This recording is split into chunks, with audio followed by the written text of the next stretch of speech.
Assalamualaikum warahmatullahi wabarakatuh.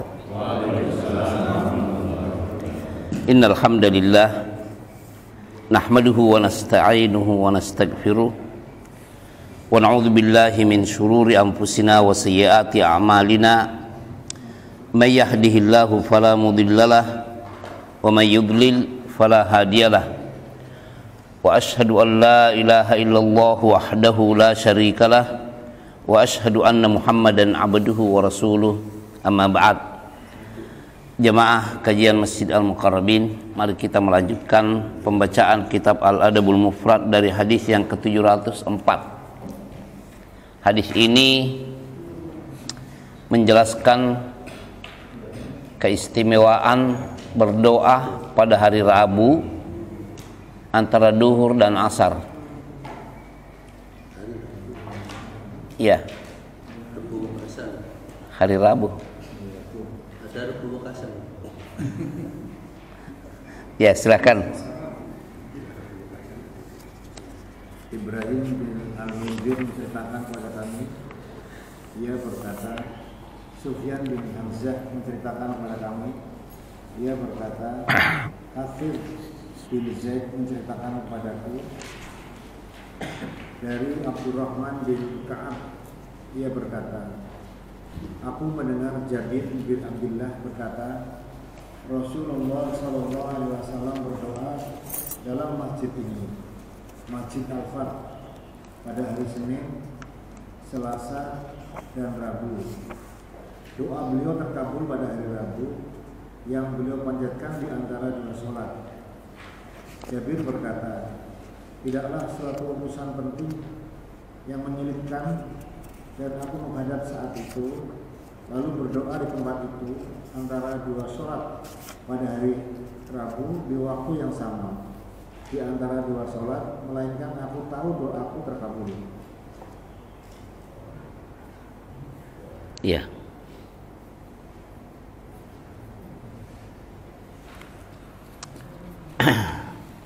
Jabir ini termasuk sahabat yang juga begitu banyak meriwayatkan hadis. Beliau Jabir bin Abdullah ini dikenal dengan sahabat yang paling banyak meriwayatkan hadis dalam hal haji tamattu.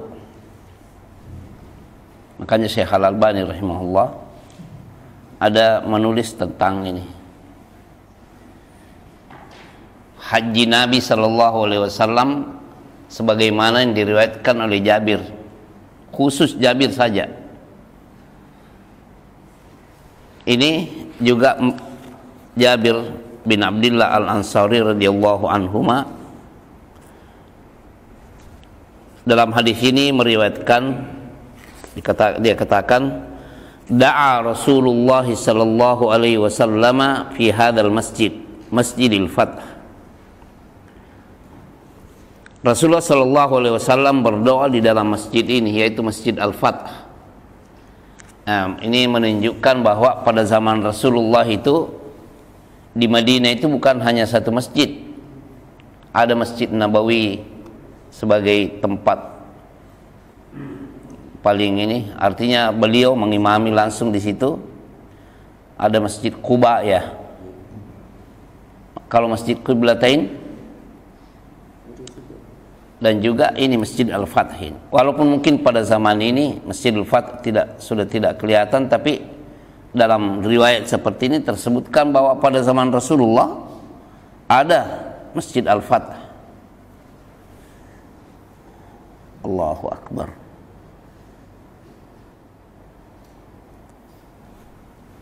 Kapan beliau berdoa di dalam Masjid Al-Fath itu? Yaumul Itsnain, pada hari Senin, wa yaumul Tsulatsa, pada hari Selasa, wa yaumul Arbi'a, dan pada hari Rabu beliau berdoa.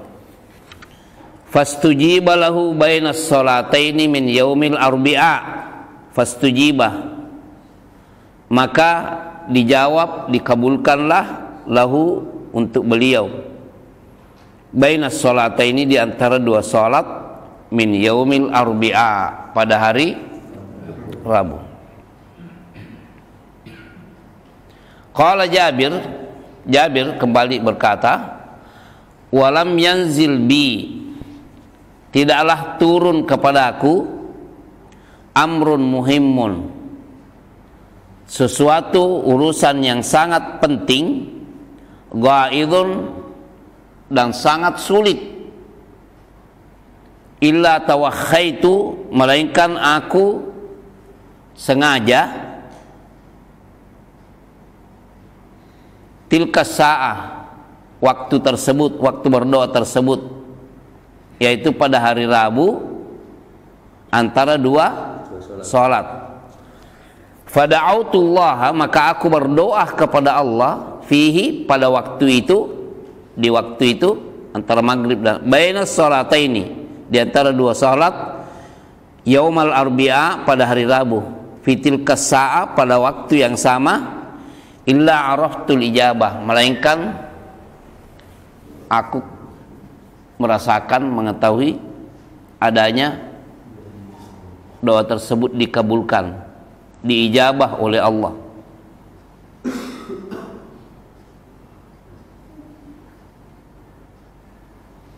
Terus bagaimana bentuk ininya pada zaman kita ini?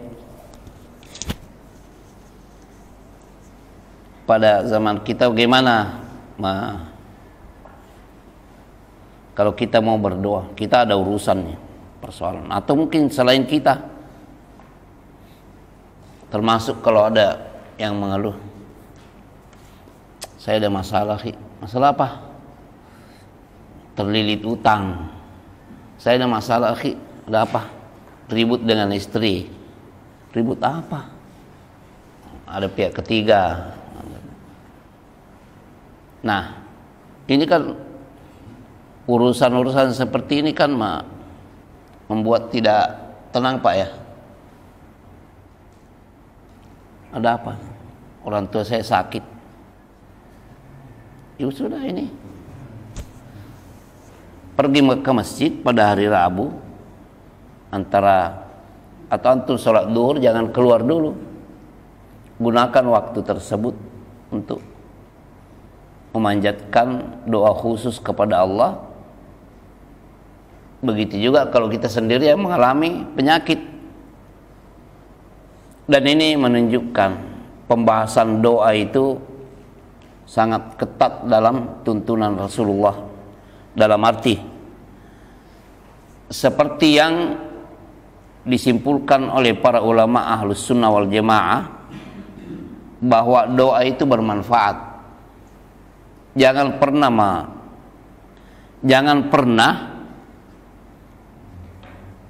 menganggap biasa-biasa yang namanya doa. Makhluk itu penuh dengan permasalahan. Tidak ada makhluk yang bisa mengatakan saya hidup tanpa masalah. Semua punya masalah. Cuma tipe-tipe permasalahan yang dihadapi oleh para makhluk itu berbeda.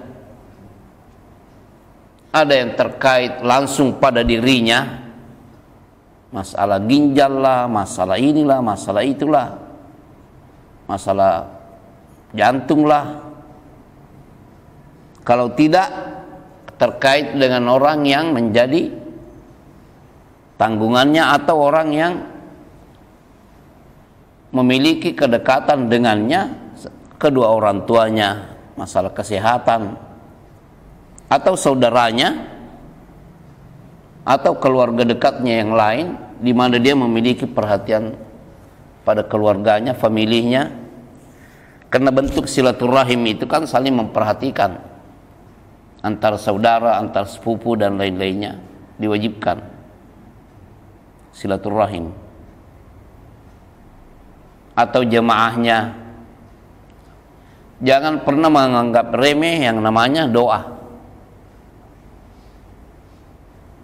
Begitu juga kalau kita sedang menghadapi keberhasilan dalam hal apapun, dalam hal studi, dalam hal kesehatan diri kita, semua yang menyenangkan kita, jangan pernah membatasi perasaan bahwa ini terjadi atas usaha saya sendiri atau kekuatan dan kehebatan saya sendiri. Ada istisyar, berusaha. Mungkin ada di antara hamba-hamba Allah yang berdoa untuk kita, yang kita tidak ketahui kapan dia berdoa. Intinya,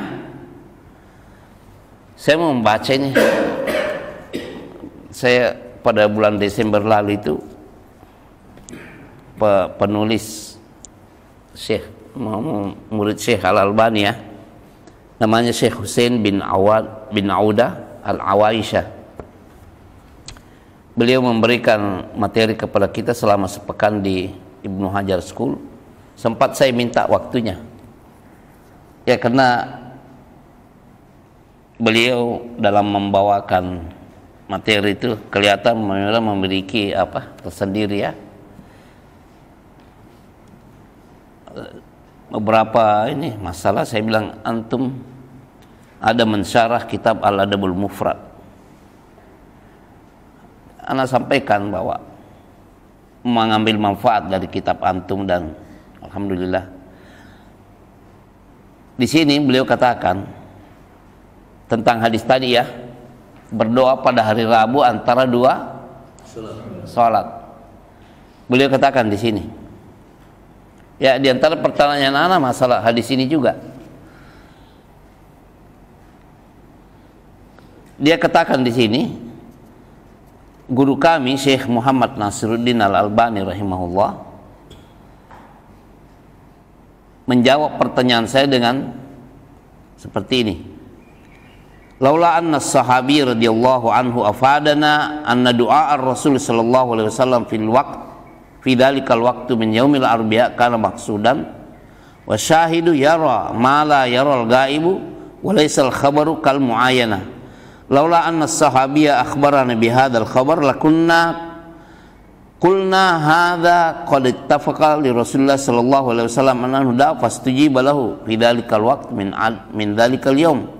Lakin akhadha hadha as-sahabi ya'malu bima ra'ahu min Rasulillah sallallahu alaihi wasallam yawman wa waqtan wa yustajabu lahu. Hadza amrun fahimnahu biwasitati hadha as-sahabi wa annahu sunnatun ta'budiyatun la afwiyah. Maksudnya begini, ini sahabat Rasulullah memberikan pemberitaan kepada kita bahwa beliau berdoa pada hari Senin, Selasa, dan Rabu. Lalu dari ketiga hari ini beliau berdoa, Senin, Selasa, Rabu, di Masjid Al-Fatah. Sahabat inilah yang menjadi perantara untuk kita bahwa doa beliau pada ketiga hari ini dikabulkan pada hari Rabu di antara dua sholat, waktu sholat di tempat itu. Nah, ini bisa dipahami bahwa bukan sekedar doa begitu saja, tapi ini adalah ta'abudiyah yang terkait dengan waktu istimewa, bukan afwiyah. Tidak begitu saja, dan menunjukkan bahwa itu adalah waktu istimewa. Dan ditambah dengan itu, Jabir sendiri yang sudah mengakui apa yang dia alami. Dia kan katakan di sini, tidak ada suatu permasalahan yang saya hadapi yang turun kepada diri saya, lalu saya sengaja berdoa pada waktu itu di antara dua salat, melainkan saya mengetahui bahwa Allah mengijabah, mengabulkan permintaan saya itu. Permasalahan apapun yang antum hadapi, mau diketahui oleh orang atau tidak diketahui oleh sesama makhluk, cari waktu ini, waktu-waktu mustajab. Ini diantaranya. Antum sholat duhur di masjid pada hari Rabu, jangan langsung keluar, dan jangan mengkhususkan permasalahan antum sendirian. Rasa-rasakan siapa yang antum dengar ada masalah sebenarnya. Tidak mungkin jemaah sekalian, ikhwan sekalian, Tidak mungkin semua permasalahan teman-teman kita, jemaah kita, tetangga kita itu kita bisa bantu secara langsung. Tapi dengan doa kita bisa. Coba kalau setiap orang mengeluhkan kekurangan hartanya, antum bisa membantu semua orang. Kan keluar orang rata-rata, mahal nih, ini saya ada masalah nih, begini. Semua punya keluhan harta, keluhan kesehatan. Apalagi kita bukan dokter. Kita cuma bilang, antum minum jamu, antum minum madu, antum minum ini. Tapi doa sebagai bentuk ubudiyah itu betul-betul seperti yang disimpulkan oleh para ulama ahlus sunnah bahwa ad-du'a'u yanfa'u. Berdoa itu bermanfaat. Bermanfaat bagi kita dan bermanfaat bagi orang yang kita doakan. Nilainya yang paling utama bagi kita adalah bentuk ta'abudiyah, penghambaan diri kepada Allah. Karena mengapa kita berdoa? Karena mengakui kekuasaan rububiyah Allah. Allahus Samad, apa artinya? Iya. Pengakuan kita bahwa Dia yang satu-satunya berkuasa untuk melakukan apa yang Dia kehendaki. Masalah akidah. Begitu juga yang menggembirakan. Antum melihat seseorang berhasil begini. Doakan agar Allah menjaga dirinya, keluarganya dan hartanya. Jangan hanya melihat begitu saja. Supaya tidak ada al-ain. Tahu antum al-ain ya? Al-ain, mata jahat. Artinya adanya perasaan ujub dan juga ta'ajub terhadap adanya nikmat Allah kepada kita atau kepada orang lain, lantas disikapi tanpa mengembalikan karunia itu kepada yang memberinya. Kalau antum melihat seseorang berhasil apapun bentuknya, doakan langsung, Allahumma barik fi, barakallahu fi, barakallahu fika, barakallahu fikum, dan seterusnya. Karena doa ini di samping nilai ubudiyah dan juga bentuk ta'abudiyah yang langsung terkait dengan kemaslahatan diri kita dan yang bersangkutan itu juga tidak dimanfaatkan oleh setan untuk mencelakakan. Jadi ada yang disebut dengan al-ain. Intinya kita harus selalu merasa penting dengan doa dan doa. Ya, demikian untuk siang ini, pagi ini. Semoga Allah Subhanahu wa taala memberikan manfaat kepada kita dengan tuntunan Rasulullah sallallahu alaihi wasallam. Wa subhanakallahumma bihamdika asyhadu an la ilaha illa anta astaghfiruka wa atubu ilaik. Assalamualaikum warahmatullahi wabarakatuh.